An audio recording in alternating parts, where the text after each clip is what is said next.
Simbiro ya marishasha Daftara mabarikata Barina walam nalata Simbiro ya marishasha Daftara mabarikata Barina walam nalata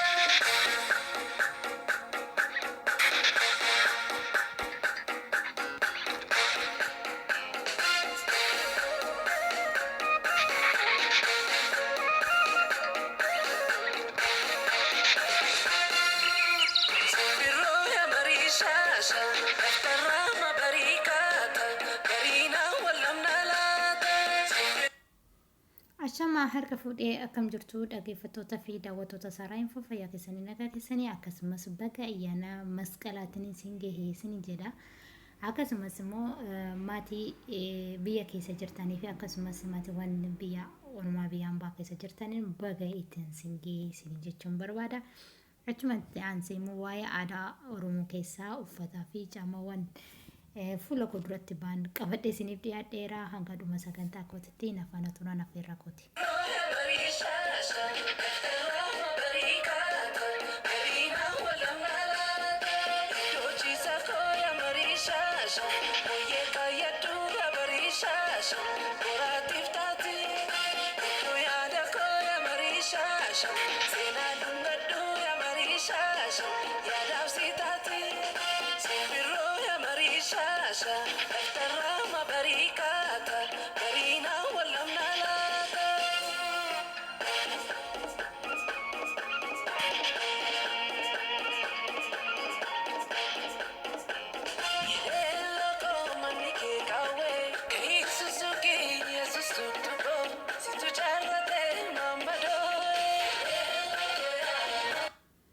Egaa har'a waa'ee uffata irratti waa tokko jechuun barbaada. Yoon dogoggore immoo na of kalchaasne jechuun barbaada.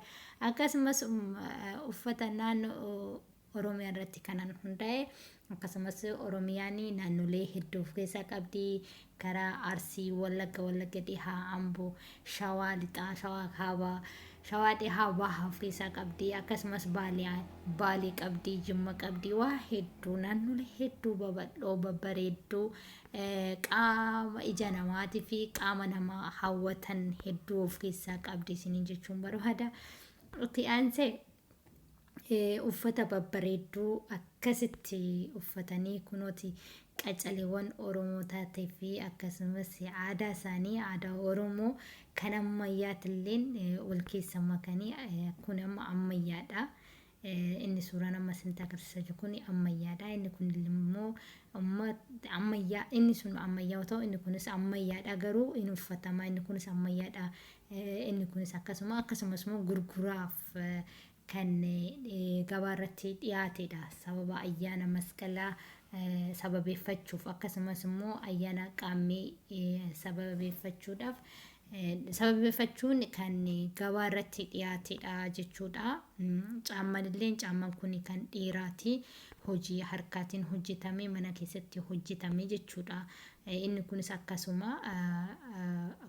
akkasuma mana keessatti hojjetame baay'ee babbareedu. Inni kun immoo akka ammayyaatti haadha mana abbaa manaa fi mucaa isaanii hojii akkasumas immoo bilbila namoota huccuu kana gurguran jalatti barraa'ee waan itti gammadeefiin kanan qabadhee gara chaanaalii kiyyaa dhufe jechuudha. Namoonni maatii kiyya taatanii anaa dhufu baga maatii kiyya taatanii isinittan gammada isinan jaalladha isinan kabaja isiniin jedha. Namootni maatii kiyya hin taane immoo maatii kiyya koottati maatii kiyya ta'aa balbalti banaadha isiniin jedha.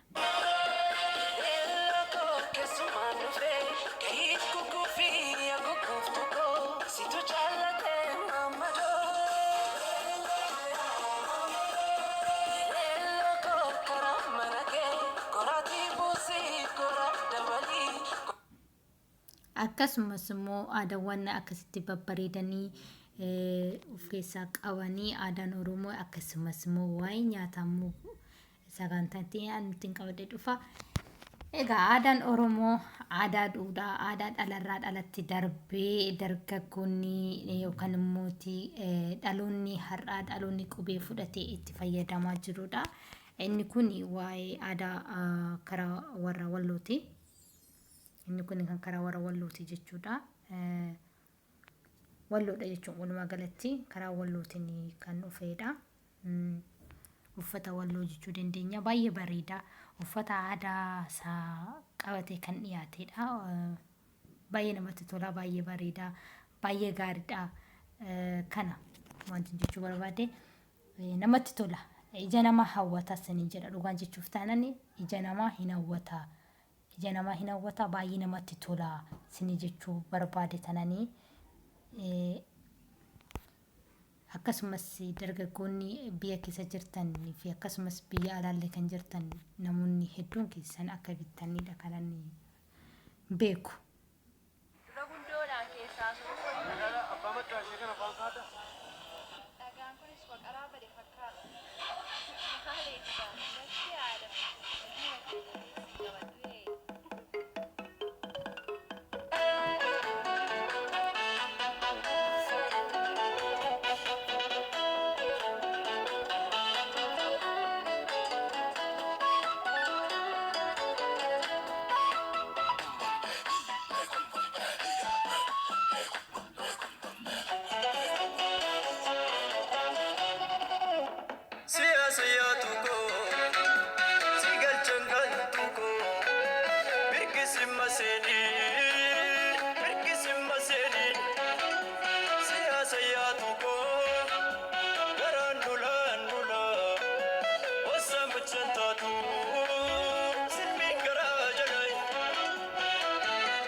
Egaa aadaan Oromoo akkuma beektanu akkuma biyyi Oromiyaa naannoon Oromiyaa badhaatuu dagaagtuu taatetti aadaan Oromoo Oromiyaa keessatti baay'ee beekamaadha. Aadaan isaa baay'ee kabajamaadha, baay'ee jaalatamaadha. Uffanni naannoo Oromiyaatti argamanis baay'ee jaalatamoo, baay'ee babbareedoo, ija nama kan hawwatanii, qaama namaattillee kan tolanii, yeroo ho'inaaf, yeroo qorrinaaf kan ta'udha jechuudha. Walumaa galatti bareedina isaanii kana isiniif ibsuu barbaadeetiin kanan dhufe.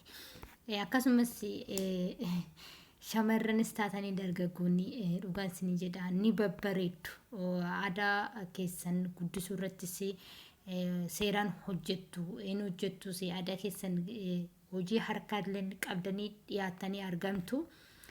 Oromiyaan faayaan babbareedduu qabdi, faayaa mormaa ni qabdi, kan harkaa, kan lukatti illee kaayyatan, akkasumas kan gurraa, kan immoo adda irratti illee godhatanii beellee fakkaatan ittiin dhiyaatan hedduu qabdi, kan akka mucayyoo kana jechuudha miilala.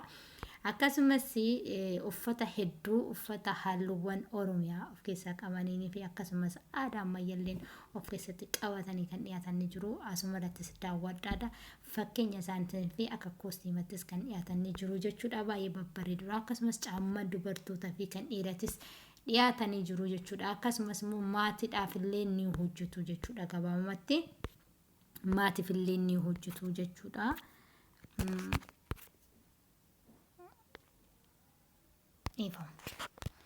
Maatiif illee ni hojjetu jechuudha. Ana baay'ee natti tolee, baay'eetti gammadee irra deebi'ee baga geessanii barree kunii masqalli bara kanaa haala kanaan darbeera. Kan 2014, kan 2015 immoo masqala gammachuu, masqala warri biyya ormaallee jirtanii biyya keessan galtanii kan biyyatti taabota itti keessan ibsatan isin haa taasisu Rabbi.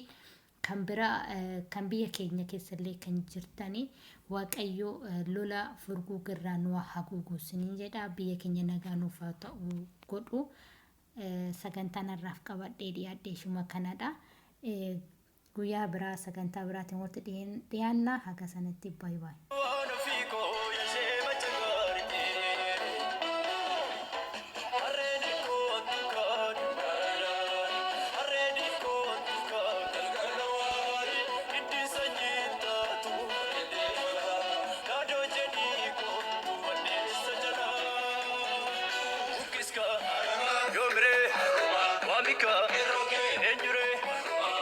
go.